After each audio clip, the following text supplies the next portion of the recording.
This is Robert Kraft, and I'm your host on SNN Network. And joining me right now is Christopher Jones. He is the president and CEO of Westwater Resources. It's a publicly traded company. The symbol is WWR on NASDAQ. Chris, thank you for joining me today. How you doing? Well, thanks for having me. I appreciate it. Everything's good on our end. Oh, very good to hear. Very happy to hear that. So let's start with an update. You know, we last did an interview back in December of 2019, you know, a decade ago. Mm-hmm. And so I'd love to get an update. You know, what are some, please give us some highlights of the last, what is this, 10 months, something like that? 9 or 10 months. Yeah, that time flies. So we have been very busy over these past 10 months, amongst which we have announced that we have a letter of intent to sell our uranium business to Encore Energy of Vancouver.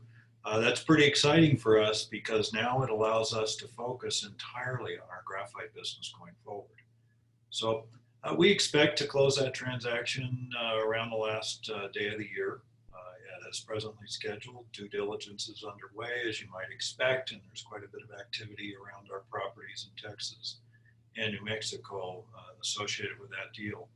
But the highlight act really for our business has been the development of our graphite business, the Kuza project. We are at present in construction of our pilot plant in Germany. This pilot plant is designed to produce more than 10 tons of material, battery grade graphite, across all three of our products as we go forward. And we expect to commission that pilot plant, let's call it about the first few days of November, mid-November, and it will produce, as I said, more than 10 tons of material across all three of our products between that last few days of December and the first few days of January. We're very excited about how that's working, and the coordination of that project has been amazing on the part of our guys, especially in view of the various travel restrictions and whatnot as we work. So we have 3 locations in Germany where this will happen, a location in upstate New York and a location in Illinois, all in concert and coordinated from here in Denver. So pretty exciting. Very good. So let's give our audience a quick overview of the importance of graphite when it comes to batteries. You know, I think people don't, I don't even know the importance of graphite to batteries. So do you think you can kind of give us an overview and why it's a critical metal for this product? Well, first of all, batteries really don't happen without graphite. Doesn't matter what kind of battery you're talking about. So the largest single market for batteries in the world is the lead acid market, like the battery in the car that you drove to work this morning. Graphite goes in there as a conductivity enhancement. The alkaline power cells that we use in flashlights and smoke detectors and the like all have a gram of graphite in there to make them happen. So you know, and that's a 10 billion unit per year market, you know, a gram at a time. The most exciting market is the lithium-ion battery market. So like the phone that you carried in and out of your office today, the laptop you use, but the largest single growth market, the electric vehicle market, is really where the romance and where the growth rates are in lithium, in the graphite business. And graphite is essential as the anode for that battery. So I have to ask, you know, as you said at the opening here, you know, you're looking to basically really start production of graphite and really get going on that. Do you already have some offtake partners for your material? We have people interested in our material. At the present, we have an alkaline power cell manufacturer that's interested in 1 ton of our battery graphite material. That's very exciting. What that really means is that we've passed the test at the gram and the kilogram level, and now they want a ton. You know, that makes 1 million batteries. So they're interested in this stuff. Now, you know, this is the point at which you begin to talk about pricing and delivery, and so for us, that's really exciting. We don't have a contract in place. We have an order for this 1 ton. But that's just one. We have hired Jay Wago last July as our VP Sales and Marketing, and he is now actively pursuing conversations and pursuing orders from various battery manufacturers around the globe. And we're really excited about the progress he's made so far. Got it. So just to kind of think of the, moving the chess pieces on the board, so to speak, it sounds like the whole reason to sell the uranium property and getting that asset off the books is to really fund this growth and really try and capitalize as much as possible on the graphite opportunity. Am I there? As much as anything else, it allows us to focus our full attention on the development of the graphite business. And it allows us to put the uranium business in hands of people that are interested in developing that. And we still retain an ownership position in that other company once the deal is consummated. So we get to participate with them in any uranium upside without any liability or without any active involvement. We're then passively interested in their success. Look, the uranium's it's a tough industry, tough industry in the U.S. That's to say the least. So I can understand a little bit.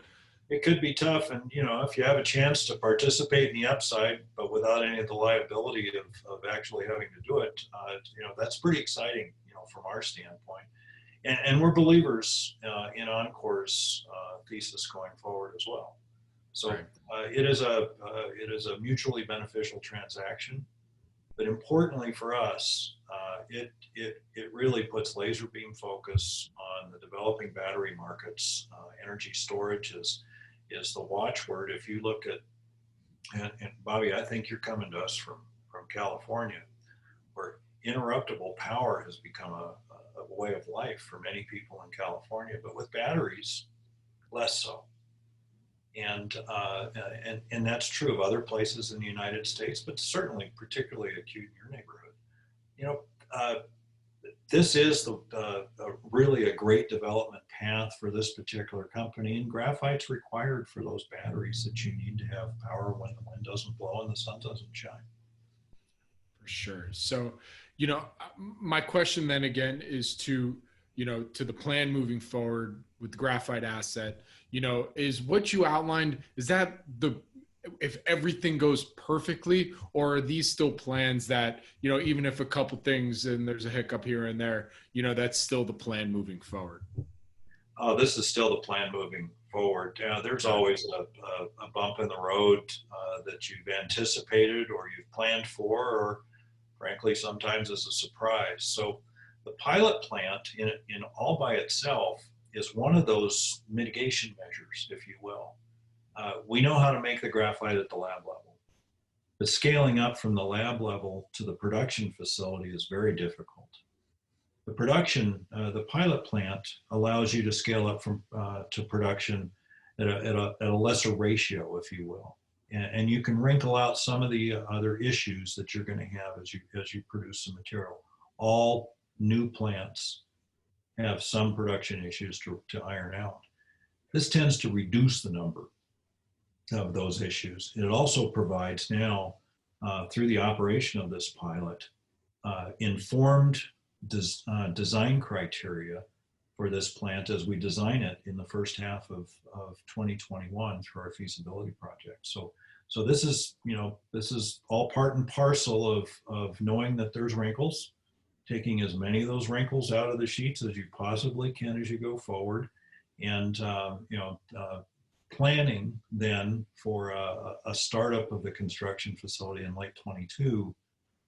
You always aim for flawless startup. Well, the way you do that is by mitigating these things ahead of time. Well, Chris, look, I'm going to challenge you to grow full handlebars, until everything is fully complete. No, I'm just kidding. Yeah. Well, it's already, I've changed the color. It now comes out gray, as it turns out. Very good stuff. Well, I'm going to rename you Christopher Graphite Jones, if all goes according to plan. But let's go with that. Yeah, that was a nice flow.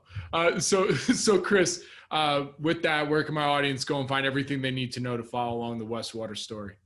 Westwaterresources.net.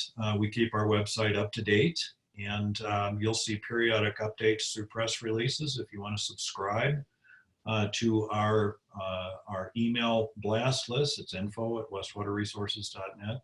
Just go ahead and hit that, put your info in, and we can supply you with the information you need. Very good. Well, Chris, thank you so much for doing this. I really do appreciate you taking the time, listening to my bad jokes, and I please stay safe. Good luck, and I look forward to our next update. You as well, and hey, thanks for having me. I appreciate it. Thank you.